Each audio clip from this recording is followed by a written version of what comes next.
Quadrilateral and Superhighway.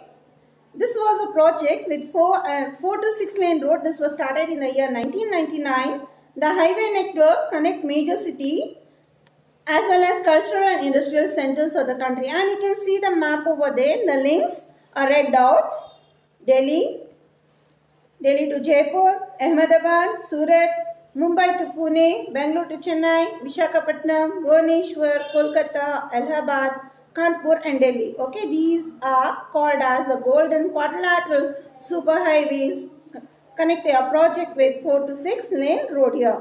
The superhighways, these are divided into two divisions. One is called the North-South Corridor that runs from Srinagar to Kanyakumari. The next is called the East to West Corridor that runs from Silchar in Assam to Porbandar, that is from east to west in Gujarat. And also some connect many cities here, industrial centers and ports here. The construction and maintenance of these roads is under control of National Highway that comes under central government.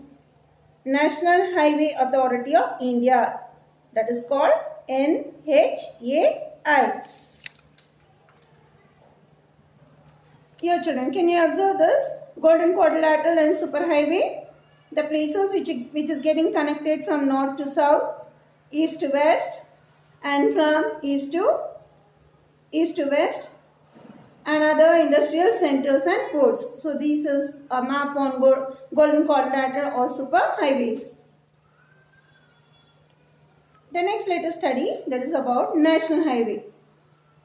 So you have traveled right to the National Highway. How it is? It's a very straight road.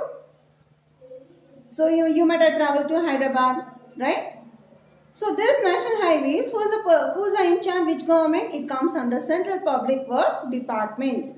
This trunk road connects the city, state capital, port, towns and cities and national importance. And this Central Public Work Department, it is called CPWD. Look after the construction and maintenance of this road here. So central government take care of this national highways. The next is called the state highway. So each and every state, they have this highway here. They connect the district and headquarter with state capital, national highway. So when you travel, you can observe the NH44, NH75. Have you observed children? Yes, NH means national highway. And this state highway, the state public, who is in charge of state government? In the sense here, we are living in a state. The state is responsible for the state highway. So this comes under the state here. The State Public Work Department undertaken the construction and maintenance of this roads here. So each and every state is responsible for the state highway. The next is called the district roads. So now we are living in Karnataka. So we are living in Bangalore. Bangalore is a district here. So that in district where we can see where some places which are to be developed here, the districts play a vital role to bring an improvement on the roads here. That is Zilla Panchayat is in charge of these roads here. So we are living in a district here. Who is responsible? Zilla Panchayat. They connect the taluk headquarter with state highway. So Zilla Panchayat in charge of these roads here. They connect the taluk, that is to the headquarters of state highway and railway. The next is called the village road. These roads link the villages with one another, that is to the towns and market center. And most of the village roads are unmetalled, means mud roads here. They are not in completely tar roads or the cement roads. So the transportation can be taken place easily. It cannot be taken place. Unusable, but during rainy season, what happens here to the unmetalled road here? Yes. In the sense here, it's very uneasy for the transportation, the goods and the people also feel uneasy to move on the roads here. And several attempts are being made to convert these roads into metal roads. So it takes a longer time for the villages to turn into metal roads here. So it won't be very fast development like as we have in cities. The last it's called the border roads. These border roads are specially used for defense purpose. That comes under the central government here, army, They are called as border roads. These roads are found along the Indian border with Pakistan neighbor. Yes. So the India border gets into nation here. Like we have the nations bonded to India: Afghanistan, Pakistan, Nepal, Bhutan. So where the India border get end over there, and the next nation begins.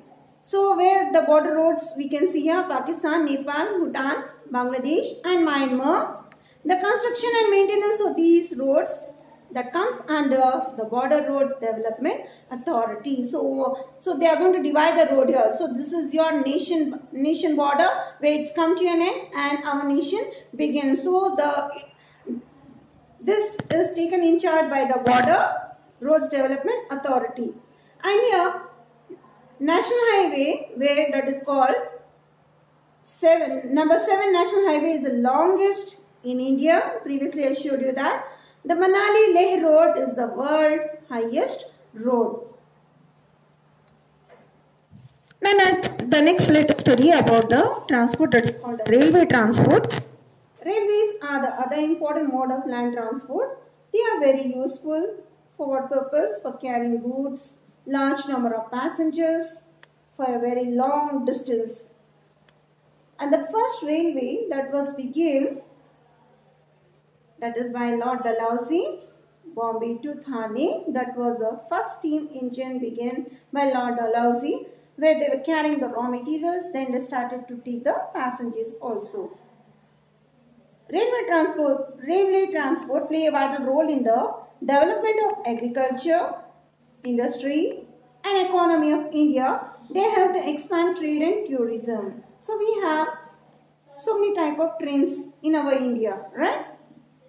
The railways are constructed during the British period, as I told you here, for convenient transport of raw material and movement of army from one place to another place. The first railway that was laid between Mumbai to Thane in the year 1853, and then followed by Kolkata to Raniganj. It's very important, children. So you'll be getting a 1 mark question here. The first railway, when it was taken place, that is in 1853.